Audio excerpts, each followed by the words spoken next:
Hello friends, कैसे हैं आप सारे। दिवाली आप लोगों की बहुत अच्छी रही होगी। आशा करती हूँ आने वाले त्यौहार भी बहुत अच्छे बीते।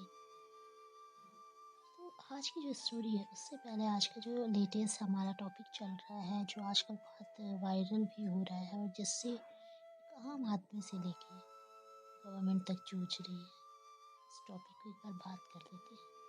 वो है deep fake. Actually deep fake है क्या? चेहरे के पीछे एक चेहरा। वर्तमान में डीप फेक दुनिया भर के लिए गंभीर समस्या बनकर सामने आ रहा है। आर्टिफिशियल इंटेलिजेंस का बहुत ज़्यादा बोलबाला है।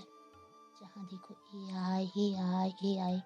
कई सारे यूट्यूबर्स, कई सारे लोग एआई से वीडियो बनाइए, एआई से ये करिए वो करिए, ऐसी बातें कर रहे हैं। आर्टिफिशियली इंटेलिजेंस टेक्निक जिस तेज़ी से आगे बढ़ रही है, उतनी ही तेज़ी से डीप फेक दुनिया में फैल रहा है। डीप फेक है क्या? डीप फेक वो टेक्निक है जिससे वास्तविक वीडियो में दूसरे के चेहरे को फिट करके एक वीडियो बनाया जाता है जो देखने में असली लगता है। इसे एआई टेक्नोलॉजी यानी आर्टिफिशियली इंटेलिजेंस की मदद से तैयार किया जाता है। गत दिनों में देश के प्रधानमंत्री का भी एक वीडियो सोशल मीडिया पर बहुत वायरल हुआ, जिसमें उनको गरबा करते हुए दिखाया गया है। यह भी पूरी तरह से इसी टेक्निक से तैयार किया गया है। डीप फेक की गंभीरता का अंदाजा इस बात से लगाया जा सकता है कि हमारे प्रधानमंत्री जी ने इसे गंभीर संकट पैदा करने वाला बताया है और इस पर चिंता व्यक्त की है, क्योंकि विविधता से भरे देश भारत में आम जन की भावनाओं को आहत करने के लिए असामाजिक तत्वों के द्वारा भविष्य में डीप फेक को एक टूल के रूप में इस्तेमाल किया जा सकता है। भारत ही नहीं, दुनिया के कई देश डीप फेक का शिकार हो रहे हैं और संकट का सामना कर रहे हैं। खास तौर पर बड़े नेता और जानी मानी हस्तियां इस संकट से निपटने के लिए भारत सरकार ने सख्त कदम उठाने के निर्देश जारी कर दिए हैं, जो कि डीप फेक अफवाह, अशांति एवं नागरिकों की प्रतिष्ठा को ठेस पहुंचाने का बड़ा जरिया बन रही है। अतः डीप फेक तकनीकों को नियंत्रित करने के लिए आम जन को भी समझदारी एवं सूझबूझ से काम लेते हुए तथ्यों की जांच करने के बाद ही किसी चीज़ पर भरोसा करना चाहिए। तो दोस्तों, डीप फेक आई थिंक आपको समझ आ गया होगा। अगर आप इसे डिटेल में और भी जानना चाहते हैं तो मुझे कमेंट्स करते हैं। अब हम शुरू करते हैं आज की स्टोरी। फ्रेंड्स, जो स्टोरी है वो है धर्मराज युधिष्ठिर की। महाभारत के बारे में आपने सुना होगा। द्वापर युग था, श्री कृष्ण का जन्म था, उसी में महाभारत भी थी, जो कुछ लोग द्रौपदी की वजह से कहते हैं, कुछ लोग भाई भाई को कुछ न देने की वजह कहते हैं। वजह बहुत कुछ होती है, लेकिन आपने युधिष्ठिर का नाम हमेशा सत्य के लिए, धर्म के लिए सुना होगा। आखिर जीवन भर सत्य और धर्म बोलने के बाद उन्हें मिला क्या, इस बात से रिलेटेड है ये स्टोरी। महाभारत युद्ध के उपरांत पांडवों ने अनेक वर्ष शासन किया। फिर पांचों भाई और द्रौपदी राजपाट त्याग कर महाप्रस्थान यात्रा पर निकल गए।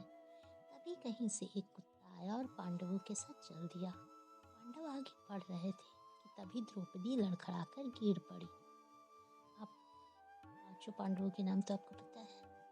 उसमें से जो भीम होता है वो उनकी सहायता के लिए दौड़ा, लेकिन युधिष्ठिर ने रोक दिया। कहा, रुको भीम, द्रौपदी का समय पूरा हो गया है, उसे यहीं छोड़ दो और आगे बढ़ो। परंतु द्रौपदी गिरी क्यों? क्या उससे कोई भूल हुई थी? भीम ने पूछा। युधिष्ठिर ने कहा, द्रौपदी हम पांचों की पत्नी थी, लेकिन सबसे अधिक प्रेम अर्जुन से करती थी, यही उसका दोष था। द्रौपदी को छोड़कर पांचों भाई आगे चल पड़े। कुत्ता उनके साथ चल रहा था। कुछ देर बाद सहदेव गिरा। भीम ने युधिष्ठिर से पूछा, सहदेव तो सबके प्रति समान रूप से समर्पित था, इसका क्या दोष था? युधिष्ठिर ने कहा, सहदेव को अपनी बुद्धि पर बहुत घमंड था और यही उसकी दुर्बलता थी। फिर चारों भाई चले तो नकुल लड़खड़ाया और गिर गया। भीम ने फिर कहा, युधिष्ठिर ने बताया, सहदेव को अपनी बुद्धि और नकुल को अपनी सुंदरता पर घमंड था। अहंकार इन दोनों के पतन का कारण बना। अब गिरने की बारी अर्जुन की थी।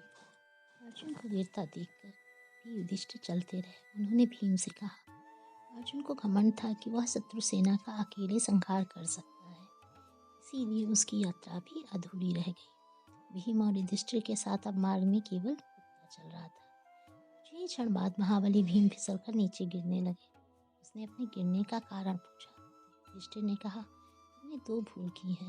एक तो तुम आवश्यकता से अधिक खाते हो और दूसरा तुम्हें अपने बल पर बहुत घमंड है, इसीलिए तुम्हारा पतन हुआ है। युधिष्ठिर अकेला रह गया। हालांकि कुत्ता अब भी उनके साथ था। देवता इस अद्भुत दृश्य को देखकर अचंभित थे। युधिष्ठिर की इस कठिन यात्रा के बाद भी उन्हें मोक्ष मिलना निश्चित था, लेकिन देवराज इंद्र को यह स्वीकार्य नहीं था। उन्होंने युधिष्ठिर की परीक्षा लेने का निश्चय किया। इंद्रदेव युधिष्ठिर के सामने प्रकट हुए। पहले उन्होंने युधिष्ठिर के गुणों की प्रशंसा की और फिर उसे सशरीर स्वर्ग चलने का प्रलोभन दिया। परंतु युधिष्ठिर ने इंद्रदेव के सामने एक विचित्र शर्त रखी। वह बोले, इस कठिन यात्रा में यह कुत्ता मेरे साथ रहा है। यदि आप मुझे स्वर्ग ले जाना चाहते हैं तो यह भी मेरे साथ जाएगा। युधिष्ठिर ने कहा, मैंने आजीवन धर्म का पालन किया है, अब अंत समय में धर्म को कैसे त्याग दूं? लेकिन इंद्र ने कहा कि देवलोक में कुत्तों के लिए स्थान नहीं है। आसक्ति छोड़ो और मेरे साथ स्वर्ग चलो। इंद्र ने फिर लालच दिया, तुम्हें दो लोक में अथाह संपत्ति, अमृत, शांति और प्रेम मिलेगा। इससे अधिक और क्या कहूँ? मनुष्य और क्या चाहता है? इसीलिए कुत्ते को साथ ले जाने का विचार त्याग दो। यह सुनकर युधिष्ठिर ने संकोच बोले, मैं देवलोक का विचार त्याग तैयार हूँ, लेकिन कुत्ते का साथ नहीं छोड़ूंगा। इसने बुरे समय में भी मेरा साथ दिया है। मैं इसकी निष्ठा से अभिभूत हूँ। यदि इसके लिए देवलोक में स्थान नहीं तो मेरे लिए कैसे हो सकता है? शरणागत को डराना, स्त्री की हत्या करना, ब्राह्मण को धोखा देना और मित्रों की निंदा करना, ये चार प्रमुख अपराध हैं। परंतु निष्ठावान जीव को त्याग देना इन चारों से भी बड़ा अपराध माना जाता है। इसलिए मैं क्षमा चाहता हूँ, किंतु मैं कुत्ते को अकेला नहीं छोड़ सकता, चाहे इसके लिए मुझे स्वर्गलोक देवलोक क्यों न छोड़ना पड़े। यह कहकर युधिष्ठिर ने पीछे मुड़कर कुत्ते की ओर देखा, लेकिन कुत्ता गायब हो चुका था। इसके स्थान पर साक्षात धर्मराज खड़े थे। युधिष्ठिर, जो स्वयं धर्मराज और कुंती का पुत्र था, अपने पिता को देखकर चकित रह गया। धर्मराज ने युधिष्ठिर से कहा, पुत्र, तुम धन्य हो, मैं तुमसे अति प्रसन्न हूँ। मेरी इच्छा है कि तुम देवराज इंद्र के साथ स्वर्ग जाओ। देवराज इंद्र ने रथ खोला और युधिष्ठिर को साथ लेकर स्वर्गलोक चले गए। अब आपने देखा कि सत्य और धर्म के मार्ग पर चलने से उन्हें क्या मिला। आपको इस कहानी से पता चल गया होगा। इसलिए दोस्तों, हमेशा याद रखें, लाइफ में आप अकेले आए थे, अकेले जाओगे, लेकिन सत्यता, निष्ठा, इस मार्ग को कभी मत छोड़ना। धोखा देना आसान है, किसी का ताउम्र साथ देना बहुत मुश्किल है। इसलिए चीज़ों को समझिए और सत्य के मार्ग पर चलिए। आज मेरा गला बहुत ज़्यादा ख़राब है, शायद आपको वीडियो में पता भी चल रहा हो।